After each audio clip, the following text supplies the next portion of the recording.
So let's talk about something that feels off. We're living in a time with access to more information than any other point in human history, right? So why does it feel like it's getting harder and harder to just think? We're going to get into exactly why that is. Okay, be honest with yourself for a second. You've been scrolling, you see a headline that just makes your blood boil, or maybe makes you laugh out loud, and you smash that share button without even clicking the link. Come on, we've all done it. It feels like this gut reaction, doesn't it? Well, that exact feeling is what we're going to unpack. And look, if that sounds familiar, you should know it's not some personal failing. It's not just you. This is happening to pretty much everyone. But here's the kicker. This isn't an accident. Our very ability to think clearly and critically is being actively worn down by the world we've built around ourselves. All right, so let's start by just getting a handle on the scale of the problem. What exactly does this information battlefield we're living on every day even look like? Every single day, the average person consumes about 34 gigabytes of data. Now, that number probably sounds kind of abstract, right? So think of it this way. That's the equivalent of reading an entire novel front to back every day. Except it's not one clean story. It's a fire hose of notifications, headlines, memes, and hot takes all blasting you at once. And when you're caught in that fire hose, what kind of stuff cuts through the noise? The things that make you feel something strongly. Just think about all those viral hoaxes. Like that time the internet was convinced Morgan Freeman had died. It spread like wildfire because it triggered an emotional shock way before anyone bothered to ask, hey, wait a second, is this actually true?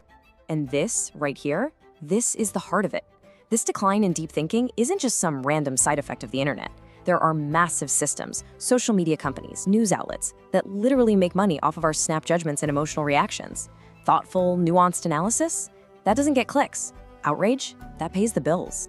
Okay, so the outside world is a total mess, but why are we so vulnerable to it in the first place? To get that, we need to pop the hood and look at our own brain's wiring. You could call them our factory default settings. Here is the most important thing you need to understand. Our brains haven't really had a major software update in tens of thousands of years. We are literally running Stone Age hardware in a digital world. That brain was built for one thing: survival. Is that a tiger in the bushes? React now, think later. But we're asking that same brain to analyze complex economic policy based on a 280-character tweet. It's not built for that. So trap number one is that our brains are fundamentally lazy. And I don't mean that in a bad way, they're just hardwired to save energy whenever possible. It's a survival trait. Psychologists call it the cognitive miser theory. So when your brain is given a choice between watching a 30-second TikTok that gives you a simple, easy answer and reading a 10-minute article full of nuance, guess which path it's going to take almost every time? The easy one. Oh man, this next trap, this basically explains the entire comment section of the internet. It's called the Dunning-Kruger effect. And what it means is that having just a tiny bit of knowledge about something can make you wildly overconfident. See, real experts know how complicated things are, so they're cautious. But online, confidence is what gets attention. So the loudest voices often belong to the people who know the least. All right, let's try a little experiment. Right now, seriously. Can you explain, step by step, exactly how a zipper works? You use one every day. You know what it is. But could you actually describe the mechanics of how the teeth interlock? It's a lot harder than you'd think, right? That little uh-oh feeling you just got?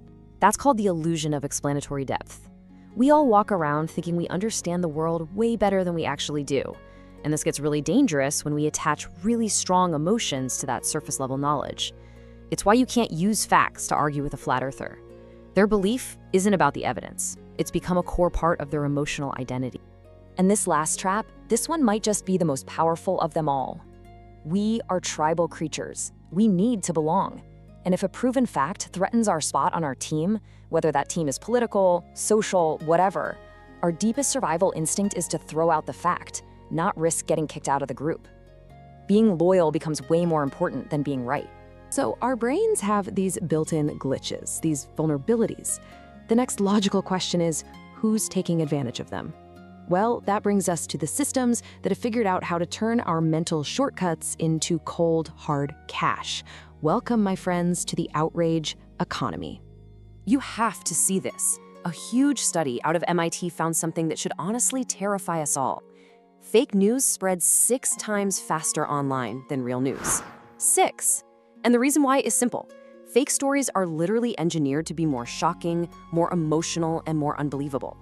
They are designed from the ground up to hack our brain's emotional wiring and make us hit share before we even have a chance to think. And you see it everywhere.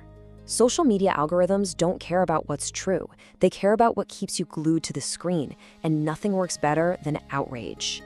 Our schools often reward us for memorizing facts for a test, not for learning how to question things. Our politics has turned into a contest to see who can create the most viral, angry soundbite.